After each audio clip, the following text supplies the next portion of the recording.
All right, this is the homework help video for 2324 on solving equations with variables, constants on both sides. So this is the big one. We want to be able to solve these linear equations. These take a lot of practice. You're going to want to go through these several times. I recommend printing off a fresh sheet and just start from scratch, or ask me for some more practice problems. So let's look at number 179. 3m plus 9 equals negative 15. And so again, the question we have is we're solving for the variable. What is over on this left side that we don't want over here? Good, this 9 and the 3. And the question I ask is, how are these two pieces connected to the variable? In this case, the 9 is being added and the 3 is being multiplied. So I just undo these, generally one step at a time, using their inverse operation. And it really doesn't matter mathematically which one goes first. So we could divide through by 3 first, and that would be fine. Or we could subtract 9 first. That would be fine. I generally will go ahead and subtract or add first. I don't want to introduce fractions any sooner than I need to. Now, we would get lucky here.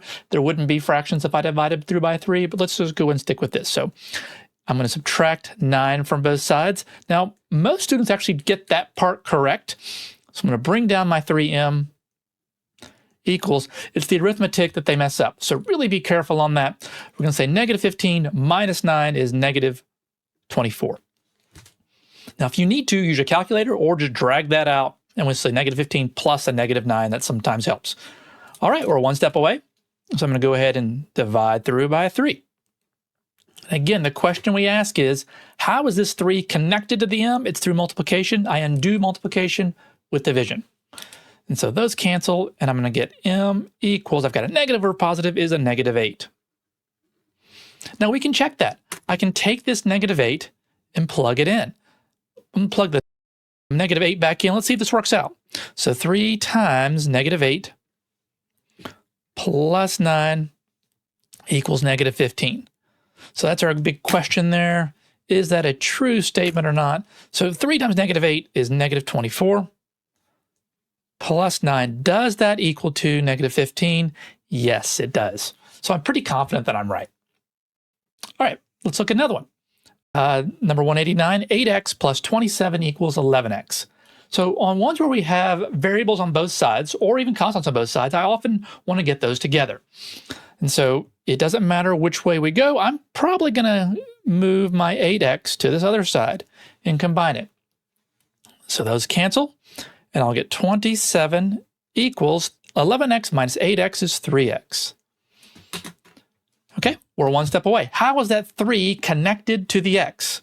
Good, multiplication, the same way it was over here. I'm going to divide both sides through by a 3. So those 3's cancel. Now, I will often, and you know me, I'm going to write this x on the left. It just reads a little better that way. 27 divided by 3 is 9. I'll leave it up to you to check that. You can plop that 9 into both x's, and we should get a true statement. All right, how about number 205? We have 8c plus 7 equals negative 3c minus 37. Again, I want to go ahead and combine my like terms. I'm going to go ahead and add 3c to both sides. Now, you could do this in one step. I could go ahead and subtract 7. I'm going to do it in 2 just so you can have some neat notes and see this without getting overwhelmed. So I have 8c plus 3c is 11c. Bring down your plus 7 equals, again, those canceled out, a negative 37.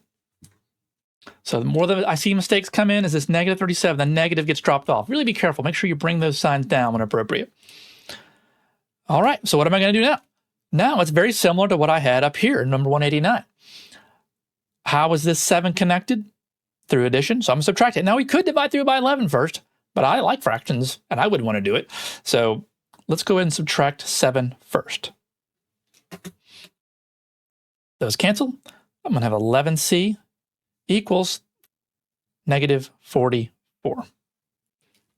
All right, one step away. I'm going to divide through by an 11. And I'll get c equals negative 4. Okay, for number 213, we have fractions, and we don't want to let that scare us off, but we're going to remove fractions by multiplying through by the least common denominator. And so on this one, we're looking at our denominators. We see 4s, and that's it. So we know we're going to multiply through both sides by a 4. And so let's go ahead and put parentheses around here. And now what I'm going to do is distribute the 4 to both terms. So what is 7/4 times 4? Well, mentally we can see this 4 will cancel with that one, and you're just left with 7m. So 7m minus, and then be careful, make sure that you multiply the 4 to the minus 7. And we'll have minus 28. Equals, and then do the same thing on the right side. 4 times 3/4 m. Those 4's cancel, and I'm left with just 3m minus, and then the 4 times the minus 13. So lots of little things going on here. Hope that makes sense. So now we can do what we've sort of been doing. Going to combine our like terms, so I'll subtract 3m from both sides. And I'll have 4m minus 28 equals negative 52. We could have combined steps there. I didn't on this one. We'll add 28 to both sides. And I'll end up with 4m equals, what is that, negative 24. And the last step, I'll divide through by 4. And I end up with m equals negative 6. All right. Okay, in this one, it's asking to classify as a conditional, identity, or contradiction, and then state the solution. So in this case, I want to remind you of these 3 different types. So we have a conditional. So the conditional are the ones that we're used to. These are the ones that have a particular solution. So the example I gave here is 3x minus 5 equals 10. You can solve for x, you get x equals 5. So this equation is true on the condition that x equals 5. So the second one is the identity. And so for the identity, the equation is true for all values. And so what happens here is that you end up getting things that are equal, that are always true. So in this case, we have 2x plus 3 equals 2x plus 6. So when we simplify, we distribute through this 2 onto the x and the 3, we end up getting 2x plus 6 equals 2x plus 6, which is always true. So often when you're solving these, you'll end up getting something like 0 equals 0 or 2 equals 2. If you get a true statement, the answer is all real numbers.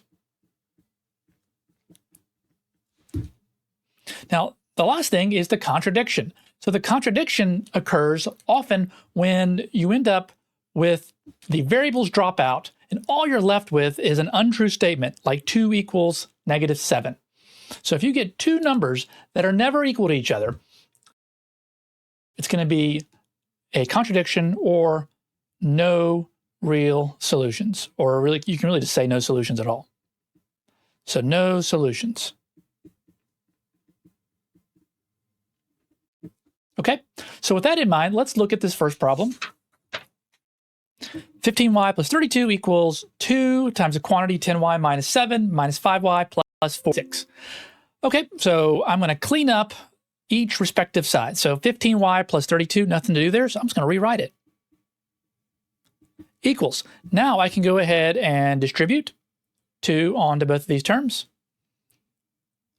20y minus 14, and then rewrite what I didn't mess with. 5 minus 5y plus 46. So now I'm going to get the like terms side by side. So nothing to do on the left side, just rewrite it. I know it seems like a waste to rewrite it, but it just helps us keep us organized. I've got a 20y minus 5y. I can do that in my head, right? 20 minus 5 is 15. So I have 15y. I've got 46 minus 14. So what is that going to be? Plus 32. Now I'm going to have 15y plus 32 equals 15y plus 32. Well, I'm going to get 0 equals 0, right? I subtract 15y from both sides, subtract 32 from both sides, and I get an identity.